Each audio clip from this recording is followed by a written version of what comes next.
Hey, this is Kevin David Rail, Chief Fitness Advisor for Wild Warrior Nutrition. And in this video, I'm going to be addressing calorie restriction versus fasting for fat loss. So I want to talk a little bit about both of those. I want to tease them both out. I'm going to talk about some of the myths and the truths behind both of them. And then I'm going to allow you to make an informed decision on what you think is the best approach. And I will tell you what I feel my best approach is too. And if you've seen any of my videos, you probably already know the answer to that question. So, calorie restriction, what is it?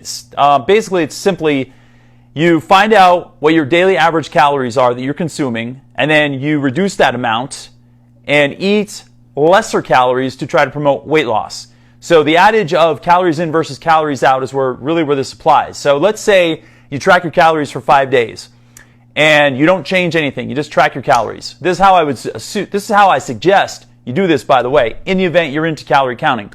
So count up your calories for 5 days, track every single morsel of calories you consume, including beverages, come up with an average. So 5 days go by, you have 2,000 calories, 3,500, 3,742, 10,000, whatever. Add them all together, divide by 5, and that's going to give you an average of your caloric intake. Then you simply say, okay, I want to lose some weight. The rule of thumb is if you cut back by 500 calories a day, you're going to burn 3,500 calories less per week, which can equivocate to 1 pound of weight loss, because 3,500 calories is equal to 1 pound. So in theory, that works great. And then you can cut back those calories, and then you can presumably and hopefully lose weight. Now you can either cut all the calories back, or you can cut back some of the calories and then burn an additional amount of calories to aim for that 500 calorie per day deficit. That is just like a simple rule of thumb across the boards that has been going on for centuries and years. Maybe not centuries, but a long time.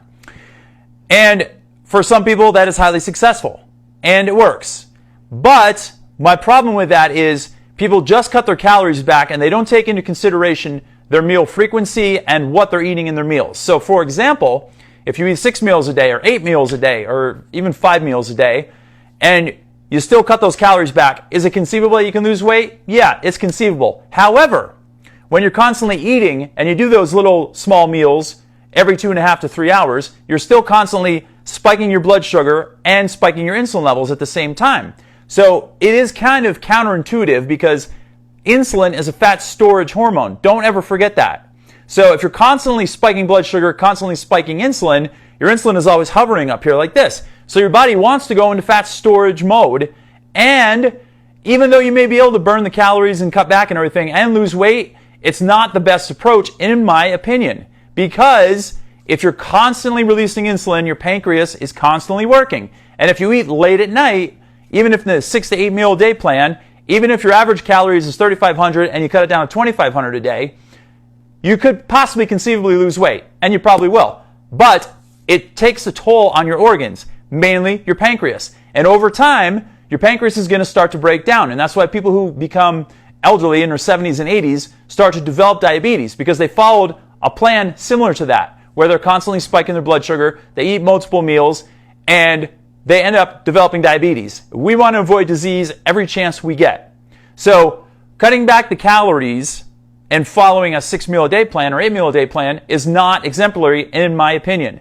So a better approach would be to do the same exact thing, track your calories, and then create a fasting protocol. So one of the best ways to do that is, again, find out what your average daily calories are for 5 days, and let's go back to 3,500 a day. Okay, I'm consuming 3,500 calories a day. I'm trying to lose weight. Okay, now eat 2 meals a day. Eat at 10 a.m. and 4 p.m. in the afternoon and be done by 5, and eat in about a 7-hour window, 6-hour window, 8-hour window. Somewhere between 6 and 8 hours is going to be a sweet spot. 2 meals, you eat your first meal, you spike your blood sugar, and then your blood sugar comes back down because you have a good 4 to 5 hours in between that next meal. Then you do it one more time, and then you bring it right back down. And when you go to bed at night, your hormones come into balance, your body's going to release human growth hormone, your recoveries are going to be good, your immunity is going to go up, and your fat burning potential goes up through the roof as well. And then when you fast for 16 hours, after 12 hours, your HGH levels start to rise. HGH is a fat burning hormone. It helps you burn fat efficiently. It helps boost your metabolism. And insulin levels remain down and low. So you're down regulating your insulin, which is a very good thing, and your body becomes more insulin sensitive as opposed to dependent. You're going to be able to burn fat more efficiently, and you're going to be able to lose weight more efficiently, and you're going to keep your hormones in balance more efficiently, your energy levels are going to be higher, and a magical thing is going to happen. You're going to burn fat more efficiently. That is my 2 cents on and my take on this whole thing. And you also should know by watching some of my past videos that I'm a huge proponent of working out in a fasted state. So if you can fast, work out first thing in the morning, still fast for 1 to 2 or even 3 hours after your workout is over, and then break your fast with one meal, and then have another meal later in the afternoon, I feel that strategy is going to be much more efficient than just caloric reduction. So you have all these ancillary benefits that fasting brings to the table that just calorie restriction doesn't bring to you and multiple meals a day does not bring to you. So that is my big long take on calorie restriction versus fasting for fat loss. So let me know if you have any questions or comments. Give it a spin, practice it, start out gradual, work your way up, and watch what happens. I think you're going to be very successful in your weight loss when you do that, and you're going to find it very rewarding. Until next time, this is Kevin David Rail, Chief Fitness Advisor for Wild Warrior Nutrition.